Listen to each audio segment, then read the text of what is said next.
Nós estamos aqui hoje para expor a falsificação das contas do governo na justificativa apresentada para a reforma do regime geral de previdência social. Esse é o resultado do nosso estudo que motiva o interesse do requerimento original do senador Paim. E esse é o título da nossa palestra: a falsificação das contas oficiais da reforma da Previdência, o caso do regime geral de previdência social. Resulta de um estudo feito pelo Centro de Estudos de Conjuntura Econômica da Unicamp. O que foi que aconteceu? O Ministério da Economia apresentou dados falsos à sociedade, à imprensa e ao Parlamento, e a Vossas Excelências. Com isso, ele desvirtuou o debate sobre a reforma da Previdência naquilo que tange ao regime geral. Foi isso que nós descobrimos, e esse é o nosso papel aqui como academia, decifrar resultados complexos, informar a sociedade e informar a sabedoria da sociedade, que é o Parlamento. Em que consistem nossos principais achados? Nós obtivemos a planilha do Ministério da Economia com os cálculos oficiais que eles realizaram para constituir a justificativa da reforma, que eles vinham mantendo em sigilo. Eu me pergunto por que alguém mantém em sigilo um trabalho que está bem feito e de boa fé. A planilha, que foi revelada via Lei de Acesso à Informação, nós tivemos que invocar a Lei de Acesso à Informação para forçar a liberação, foi disponibilizada apenas depois da votação da reforma na Câmara. Fazendo, então, de posse da planilha, os cálculos oficiais e aplicando as normas legais vigentes, nós demonstramos que, no caso do regime geral de previdência social, o subsídio para as aposentadorias dos trabalhadores mais pobres não aumenta, mas sim diminui com a reforma tal qual está sendo proposta para a aposentadoria por tempo de contribuição. As aposentadorias por tempo de contribuição nas regras atuais geram superávit para o sistema e não déficit. E elas têm um impacto positivo na redução da desigualdade, que se verifica, inclusive, computando pensões por morte. O governo tem mencionado outros benefícios não planejados, o que é pitoresco, porque esses benefícios, infelizmente, não foram estudados na própria nota informativa que o governo forneceu à sociedade sobre o tema. Eles exigem de nós mais explicações do que eles próprios deram, sem problema. No nosso estudo haverá projeções também sobre os custos com pensões por morte. Vossa Excelência poderão apreciar. Como é que nós quebramos o sigilo do Ministério sobre os dados? O governo, ato contínuo com a apresentação da reforma, fechou, proibiu, inclusive, os comentários sobre os detalhes dos dados e divulgou, depois de muito forçado, por pressão da mídia, dos parlamentares, apenas o modelo de cálculo. Não divulgou nem os microdados e nem a memória de cálculo, ou seja, quais as fórmulas que foram utilizadas no modelo. A nota informativa, que é o documento de referência, o documento mais importante com que o governo justificou a proposta, não apresentou a planilha que baseava o modelo de cálculo, apenas a sua conclusão de que, supostamente, a reforma aumentava os subsídios para os pobres, reduzia o subsídio para os ricos e, portanto, era socialmente equitável e justa. Vamos olhar com mais detalhe do que se trata. Essa figura aqui, várias de Vossa Excelência já terão conhecido. Esse é o formato de figura que ocorre, o formato de gráfico que ocorre na nota informativa. Nesse caso, é um exemplo de o modelo de subsídios no teto do INSS, conforme o arquétipo proposto pelo Ministério da Economia. E aí a figura conhecida relata que no regime atual, para quatro tipos de segurado, 4 perfis demográficos de segurado, os subsídios são essas barras enormes, e com a nova Previdência o subsídio diminui, ou seja, os privilegiados que recebem o teto teriam seus privilégios reduzidos. Esse é o discurso. No entanto, o Ministério não forneceu os microdados e nem a reforma de cálculo utilizada para gerar este gráfico. Então, nós nos perguntamos, como é que este gráfico foi gerado? Via Lei de Acesso à Informação, e só em agosto, só liberado depois da votação na Câmara, nós recebemos a planilha do Ministério. É esse arquivo que podemos fornecer a quem queira e que agora nós estudamos, sobre o qual eu passo a relatar. Note que, mesmo depois de compartilhar os dados, o Ministério não ofereceu nenhuma justificativa acerca do sigilo outrora mantido. A planilha tem essa aparência típica que consta das figuras. Nós vamos fazer uma análise comparativa entre o que o governo alega serem as premissas do modelo e o que de fato ocorre, da memória de cálculo e o que de fato ocorre. Vamos tomar como exemplo, vamos primeiro nos certificar de que o documento oferecido é mesmo a base da reforma. Olhem ali no regime atual os valores dos subsídios calculados e com 6 dígitos de precisão são os valores de subsídio que ocorrem nesta planilha. Né? Então, essa planilha, sem sombra de dúvida, é aquela que foi usada para produzir o gráfico da nota técnica. Cabe a nós todos perguntar, esses dados correspondem matematicamente àquelas premissas que o governo alegou? Se não, vejamos. Primeiro, com relação ao escopo. Né? A Previdência Social é um sistema complexo que tem alguns regimes especiais, mas tem 2 grandes regimes, que são o regime geral e o regime próprio. É importante que a população também que nos assista entenda essa diferença. Nós não estamos aqui hoje para falar sobre o regime próprio. O nosso estudo não versa sobre esse tema. O nosso estudo versa única e exclusivamente sobre o regime geral, ou seja, que rege o setor privado. O conceito fundamental de seguridade, né, trata do seguinte: o que é a seguridade? Ela é a tranquilidade no presente, obtida a partir do equilíbrio entre a contribuição passada e o prêmio futuro. Tá? A finalidade da Previdência, como de qualquer mecanismo securitário, é gerar tranquilidade e paz no presente, e não apenas no futuro. O conceito fundamental é o de justiça atuarial, que mede este equilíbrio. Vamos ver como é que esse equilíbrio é definido conceitualmente. A vida laboral culmina na idade de aposentadoria e, a partir daí, começa o período de aposentadoria. Durante a vida laboral, o trabalhador, enfim, o futuro beneficiário, contribui e esses valores são atualizados a valor presente, de modo a representar o fundo gerado pelas contribuições individuais e patronais desse indivíduo. Por outro lado, o valor atual do fundo necessário ao provimento da aposentadoria futura deve também ser trazido a valores presentes, e esses são chamados, respectivamente, valor presente das contribuições e valor presente da aposentadoria. Quando o valor das contribuições é menor que o da aposentadoria, isso é um cenário de déficit. Quando as contribuições excedem as aposentadorias, a gente tem o superávit, e a situação de equilíbrio ideal é a de equilíbrio fiscal. Exatamente como faz o governo na sua nota informativa. É importante deixar claro que tudo que nós fizemos foi replicar, literalmente, o que o governo faz na sua nota informativa. Essa é a premissa teórica do governo. Quais são os principais dados manipulados que nós encontramos nessa análise? São muitos, mas nós selecionamos aqui os 5 a 6 principais, e a numeração segue aquela que é usada no nosso estudo para conveniência da população. Primeiro, o governo superestima o valor das aposentadorias ao calcular, de fato, uma aposentadoria por idade e não por tempo de contribuição. Aquilo que o governo declara ser uma aposentadoria 60-35 ou 55-30, Vossas Excelências verão, não é. Foi para minha surpresa. Segunda surpresa, o governo superestima o valor presente das aposentadorias, tomando na sua planilha a aposentadoria pelo maior salário, em vez da média dos maiores 80, que é a regra legal atual. Terceiro, o governo subestima o valor das contribuições geradas no passado, porque ele subestima tanto as contribuições do empregado quanto do empregador, no teto. Já no piso, o governo novamente calcula uma aposentadoria por idade em vez da ATC e conclui erroneamente que existe um ligeiro aumento de subsídio para o trabalhador. Nós vamos ver que isso não é verdade.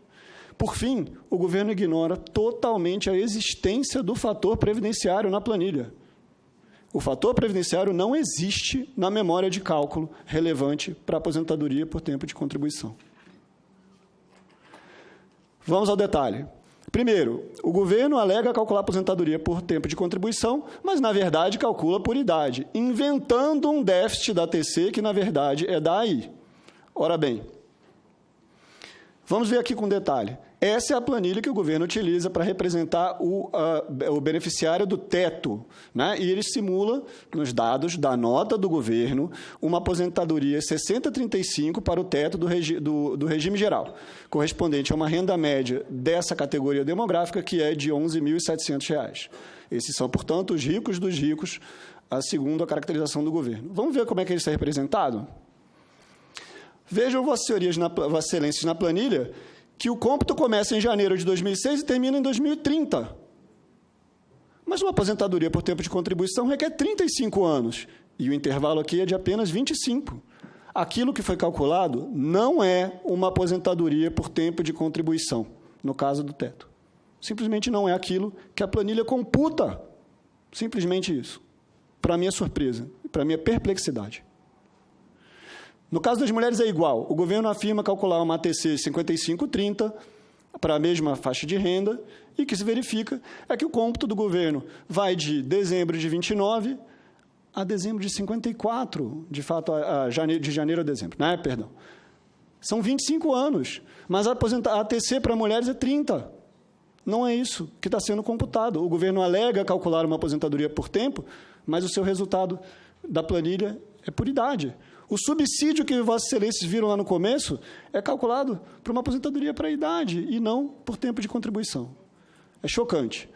Além disso, passando ao próximo ponto, o governo calcula a aposentadoria por idade no lugar da ATC, mas pior, ele toma o maior salário como salário de benefício e não a média dos 80% maiores salários, como diz a lei. É preciso ser minimamente conhecedor da legislação atuarial para simular e apresentar para a sociedade um modelo matemático do fenômeno. Todos nós sabemos que a fórmula de calcular o salário de benefício são os 80% maiores salários da série. Ora bem, não é isto que a planilha realiza. Por quê? Próximo ponto. O governo subestima as contribuições tanto do empregado quanto do empregador, no caso do teto, certo? Então, vamos ver como é que o governo subestima no caso do teto. Primeiro, vamos ter em conta no caso do empregado. O que é que o governo faz?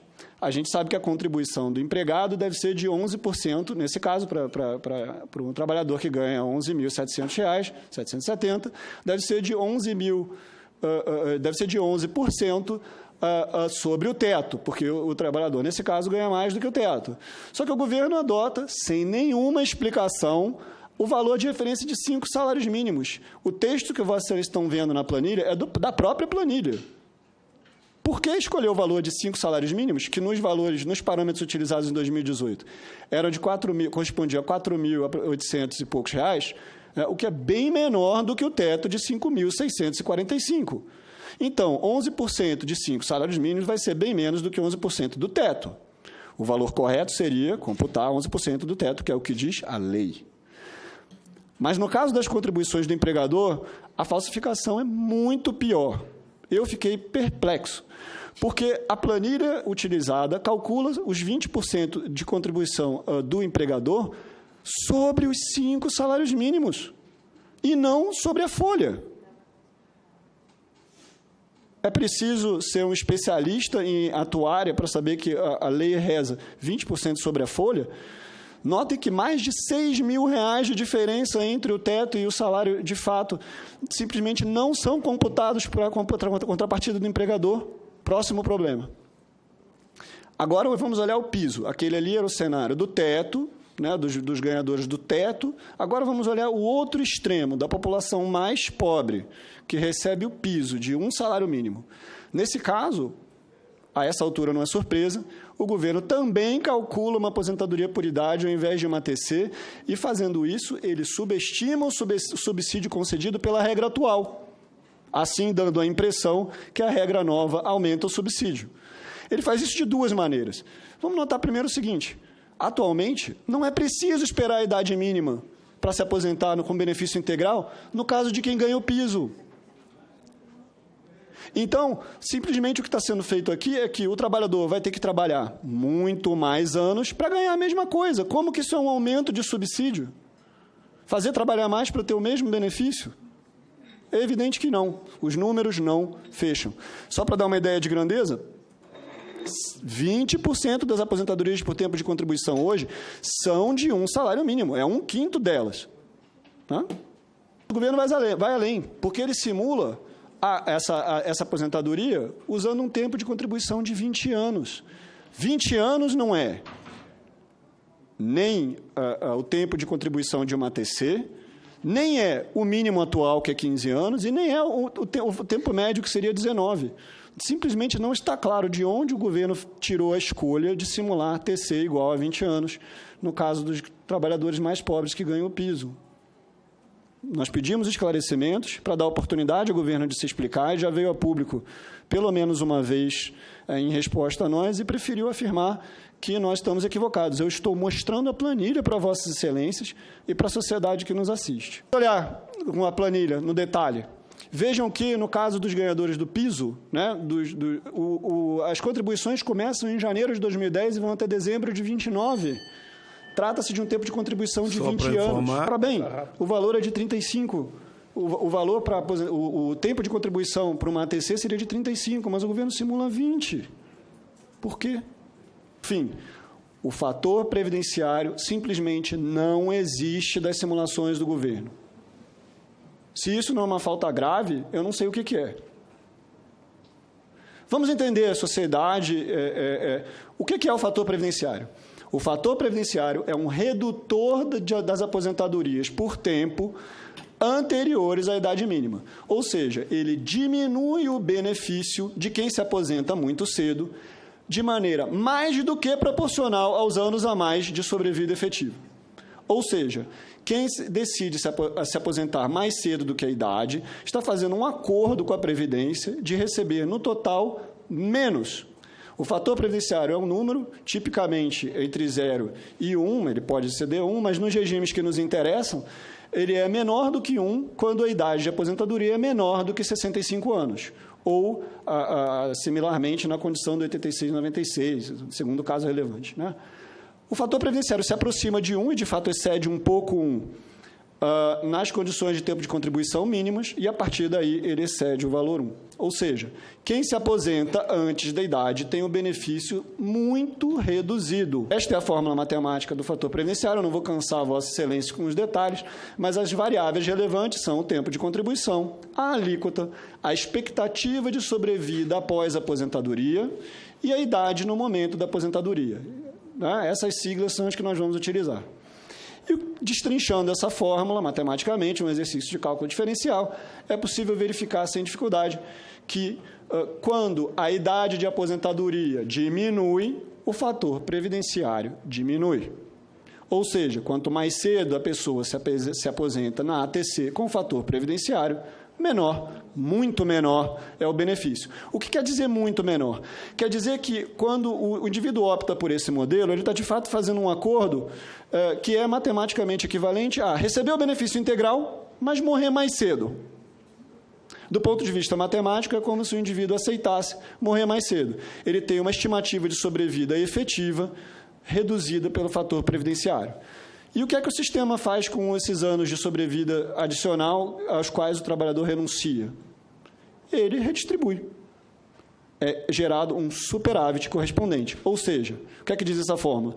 Que a diferença, ou seja, o complemento ao fator previdenciário, que multiplica a estimativa de sobrevida e o salário de referência, resultam em superávit para o sistema. O trabalhador concorda em receber, no total, menos do que poderia se esperasse a idade. E é dessa forma que a ATC, com o fator previdenciário, é superavitária. Eliminar a ATC é uma medida antiliberal. Ela é uma medida que, vista sozinha, aumenta o déficit, não diminui. Eu acho que, para pautar o debate, inclusive para instruir melhor a sociedade que nos assiste e para benefício de Vossa Excelência, senadoras e senadores, seria conveniente formular os pontos essenciais, aqueles que, na nossa opinião, o governo tem que responder. Eu vou apresentar esses 5 pontos para pautar, para dar espaço, inclusive, ao secretário Rolim de nos honrar com as suas explicações acerca do que acaba de ser apresentado, e deixar claro que o meu colega André, na sequência, quando lhe for atribuída a palavra, vai apresentar os dados corretos. Ou seja, tudo aquilo que nós estamos indicando que está errado, nós ressimulamos de acordo com a lei, de acordo com os parâmetros apropriados e com o modelo matemático do governo, e recuperamos as informações corretas. Então, aguardem que, num segundo momento, nós vamos apresentar qual é o cenário verdadeiro e a conclusão é oposta à que é alardeada pelo governo. Perguntas essenciais.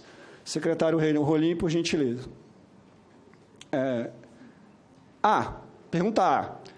Como o Ministério da Economia explica a discrepância entre os parâmetros informados na nota informativa chamada Nova Previdência Combate Privilégios e a planilha de memória de cálculo correspondente fornecida por vossas senhorias? Pergunta B. Por que o governo decretou sigilo sobre os microdados e o modelo de previsão fiscal? Caminhando para a conclusão, senador. Faça as perguntas. Por que o governo decretou sigilo sobre os microdados e o modelo de previsão, sonegando informação à sociedade, à imprensa e prejudicando o debate no parlamento? Será que não foi gerado um vício de origem na discussão dos ilustres parlamentares ao crer de boa fé nos dados de subsídio apresentados pelo governo? Essa decisão vai ser cobrada no futuro. Então, por que o governo decretou sigilo? Por que decretar sigilo sobre um trabalho bem feito e honesto? Pergunta C. O governo reconhece que a aposentadoria por tempo de contribuição com o fator previdenciário é superavitária para a Previdência? É uma pergunta simples. Sim ou não? É uma pergunta de resposta binária.